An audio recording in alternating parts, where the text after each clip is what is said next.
ಆನೇಕಲ್ ಕೇಂದ್ರ ಸರ್ಕಾರದ ನರೇಗಾ ಯೋಜನೆ ತಿದ್ದುಪಡಿ ಖಂಡಿಸಿ ಪ್ರತಿಭಟನೆ. ಆನೇಕಲ್ ತಾಲೂಕಿನ ರಾಜ್ಯದ ಗಡಿ ಅತ್ತಿಬೆಲೆಯಲ್ಲಿ ಮಹಿಳಾ ಕಾಂಗ್ರೆಸ್ ವತಿಯಿಂದ ಪ್ರತಿಭಟನೆ. ಮಹಿಳಾ ಕಾಂಗ್ರೆಸ್ ನ್ಯಾಷನಲ್ ಸೆಕ್ರೆಟರಿ ಸಾಫಿಯಾ ಹಾಗೂ ರಾಜ್ಯ ಮಹಿಳಾ ಕಾಂಗ್ರೆಸ್ ಅಧ್ಯಕ್ಷೆ ಸೌಮ್ಯ ರೆಡ್ಡಿ ಭಾಗಿ. ಸುಮಾರು 100ಕ್ಕೂ ಹೆಚ್ಚು ಮಂದಿ ಮಹಿಳಾ ಕಾರ್ಯಕರ್ತರಿಂದ ಕೇಂದ್ರದ ವಿರುದ್ಧ ಆಕ್ರೋಶ. ಕೈನಲ್ಲಿ ಚನಕೆ ಸುತ್ತಿಗೆ ಬಾಂಡಲಿ ಹಿಡಿದು ವಿನೂತನ ಪ್ರತಿಭಟನೆ. ಕೇಂದ್ರ ಸರ್ಕಾರದ ವಿರುದ್ಧ ಧಿಕ್ಕಾರ ಕೂಗಿ ಆಕ್ರೋಶ. ಮಹಾತ್ಮ ಗಾಂಧಿ ಗ್ರಾಮೀಣ ಉದ್ಯೋಗ ಖಾತ್ರಿ ಯೋಜನೆ, ಈ ಯೋಜನೆಯನ್ನು ವಿವಿಜಿ ಗ್ರಾಮ್ ಎಂದು ತಿದ್ದುಪಡಿ ಮಾಡಲಾಗುತ್ತಿದೆ. ಇದೇ ವಿಷಯ ಖಂಡಿಸಿ ಹೋರಾಟಕ್ಕಿಳಿದಿರುವ ಮಹಿಳಾ ಕಾಂಗ್ರೆಸ್.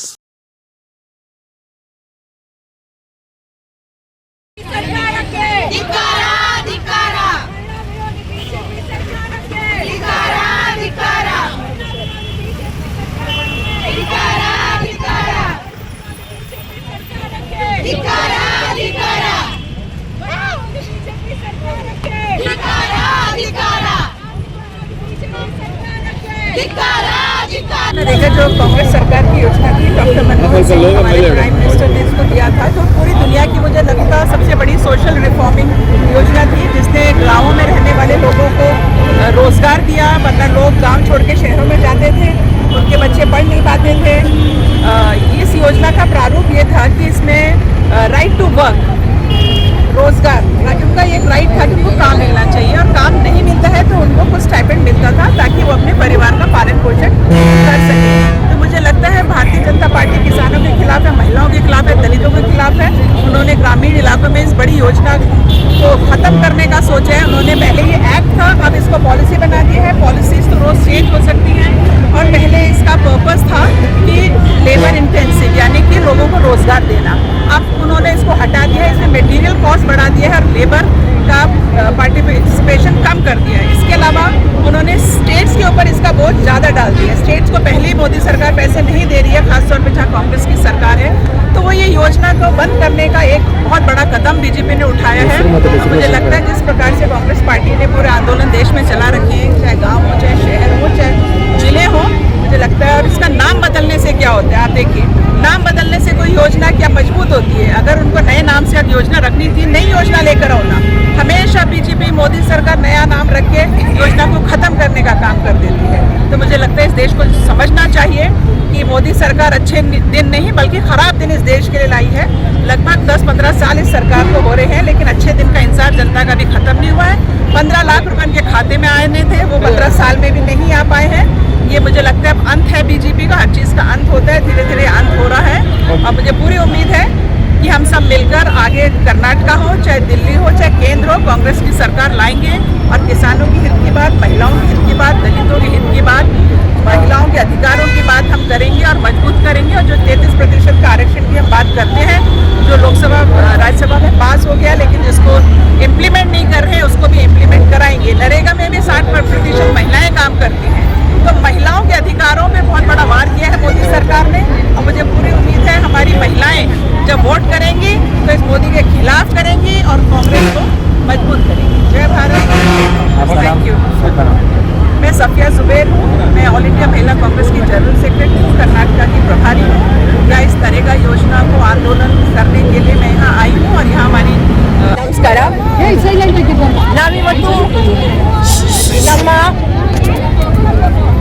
ಈ ಒಂದು ನಮ್ಮ ರಾಜ್ಯದ ಮೂಲೆಯಲ್ಲಿ ಗ್ರಾಮೀಣ ಪ್ರದೇಶದ ಆನೇಕಲ್ಲಲ್ಲಿ ನಾವು ಎಲ್ಲ ಮಹಿಳೆಯರು ಇವತ್ತು ಯಾಕೆ ಪ್ರತಿಭಟನೆ ಮಾಡ್ತಾ ಇದ್ದೀವಿ ಅಂದರೆ 11-12 ವರ್ಷದಿಂದ ನಾವು ನೋಡ್ಕೊಂಡು ಬರ್ತಾ ಇದ್ದೀವಿ, ಅಚ್ಚೇ ದಿನ ಯಾರಿಗೂ ಬಂದಿಲ್ಲ.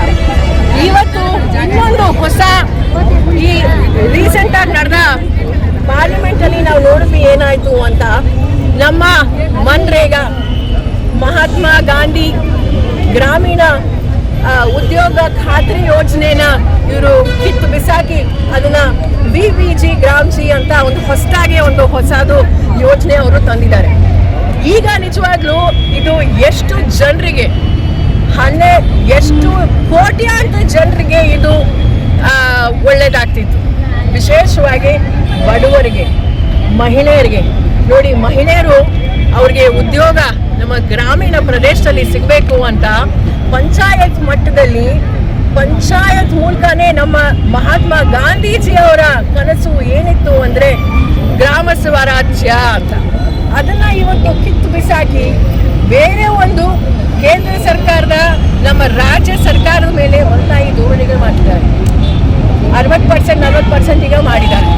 ಕೋಟ್ಯಾಂತರ ಜನ, ಇದು ಸುಮಾರು ಆಲ್ಮೋಸ್ಟ್ 40-50 ಕೋಟಿ ಜನ ಇದು ಜನರಿಗೆ ಒಳ್ಳೇದಾಗ್ತಾ ಇತ್ತು. ಇದು ವಿಶೇಷವಾಗಿ ಮಹಿಳೆಯರು, 53% ಮಹಿಳೆಯರು ಗ್ರಾಮೀಣ ಪ್ರದೇಶದಲ್ಲಿ ಕೆರೆ ಕಟ್ಟೋದಾಗಿರಲಿ, ಏನೇ ಕೆಲಸ ಆಗಿರಲಿ, ಅವರು ಸ್ವಾಭಿಮಾನದಿಂದ ಬದುಕಬೇಕು ಅಂತ ಅವ್ರಿಗೆ 100 ದಿನ ಅವ್ರಿಗೆ ನಮ್ಮ 20 ವರ್ಷದಿಂದ ಅವರು ಸ್ವಾಭಿಮಾನದಿಂದ ಅವ್ರಿಗೆ ನಮಗೆ ಕೆಲಸ ಸಿಗ್ತಾ ಇದೆ. ಅವ್ರಿಗೆ ಕಡ್ಡಾಯವಾಗಿ 100 ದಿವಸ ಕೊಡಲೇಬೇಕು ಅಂತ ಈ ನಮ್ಮ ಮನ್ರೇಗಾಯಿಂದ ಆಗಿತ್ತು. ಆದರೆ ನಾವು ನೋಡ್ತಾ ಇದ್ದೀವಿ, ಒಂದಾದ್ಮೇಲೆ ಒಂದು ಈ BJP ಸರ್ಕಾರ ಮಹಿಳೆಯರ ವಿರುದ್ಧ, ಬಡವರ ವಿರುದ್ಧ, ದಲಿತರ ವಿರುದ್ಧ, ಆದಿವಾಸಿಗಳ ವಿರುದ್ಧ, ಆಮೇಲೆ ವಿಶೇಷವಾಗಿ ನಮ್ಮ ರೈತರ ವಿರುದ್ಧ ಒಂದಾದ್ಮೇಲೆ ಒಂದು ಅವರು ಹೊಸ ಕಾಯ್ದೆ ಕಾನೂನನ್ನ ತರ್ತಿದ್ದಾರೆ. ನಾವು 4-5 ವರ್ಷ ಹಿಂದೆ ಸಹ ನಾವು ನೋಡಿದ್ವಿ, 3 ಈ ಕೃಷಿ ಕಾಯ್ದೆಗಳು ಅವ್ರು ತಂದರು. ಕೋಟ್ಯಾಂತರ ಜನ ಪ್ರತಿಭಟನೆ ಮಾಡಿದ್ರು. ಆಮೇಲೆ ಎಲೆಕ್ಷನ್ ಬರ್ತಾ ಇದೆ ಅಂತ ಅವರು ಅದನ್ನ ವಾಪಸ್ಸು ಕೊಟ್ಟರು. ಇವತ್ತು ನಾವು ಒಂದು ಸಾಂಕೇತಿಕವಾಗಿ ಒಂದು ಪ್ರತಿಭಟನೆ ನಾವು ಮಾಡಿದ್ದೀವಿ.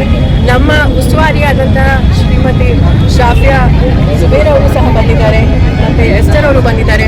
ನಮ್ಮ ನ್ಯಾಷನಲ್ ಅಧ್ಯಕ್ಷರಾದಂಥ ನಮ್ಮ ಅಲ್ಕಾ ಲಾಂಬಾ ಅವರ ನೇತೃತ್ವದಲ್ಲಿ, ಮತ್ತು ನಮ್ಮ ದೇಶದಲ್ಲಿ ನಮ್ಮ ಶ್ರೀ ಮಲ್ಲಿಕಾರ್ಜುನ್ ಖರ್ಗೆ ಸರ್ ಇರ್ಬೋದು, ನಮ್ಮ ರಾಹುಲ್ ಗಾಂಧಿ ಇರ್ಬೋದು, ಸೋನಿಯಾ ಗಾಂಧಿ ಇರ್ಬೋದು, ಮತ್ತು ನಮ್ಮ ರಾಜ್ಯದಲ್ಲಿ ನಮ್ಮ ಸಿದ್ದರಾಮಯ್ಯ ಅವರು ಇರ್ಬೋದು, DK ಶಿವಕುಮಾರ್ ಇರ್ಬೋದು, ಮತ್ತು ರಾಮಲಿಂಗ ರೆಡ್ಡಿ ಅವರು, ಈ ಭಾಗದ ಶಾಸಕರು ಆದಂಥ ಶ್ರೀ ಶಿವಣ್ಣ ಸರ್ ಇರ್ಬೋದು.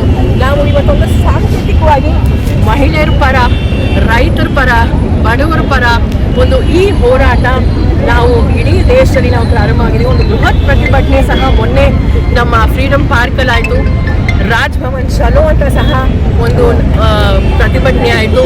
ನಾವು ಇದನ್ನು ಅವರು ವಾಪಸ್ ತಗೊಳ್ಳೋವರೆಗೂ ಈ ಪ್ರತಿಭಟನೆ ನಾವು ಇಡೀ ರಾಜ್ಯದಲ್ಲಿ, ಇಡೀ ದೇಶದಲ್ಲಿ, ಪ್ರತಿಯೊಂದು ಪಂಚಾಯತ್ ಮಟ್ಟದಲ್ಲೂ ನಾವು ಈ ಹೋರಾಟ ನಾವು ಮಾಡ್ತೀವಿ ಅಂತ ನಾವು ಹೇಳಕ್ ಬಯಸ್ತೀವಿ.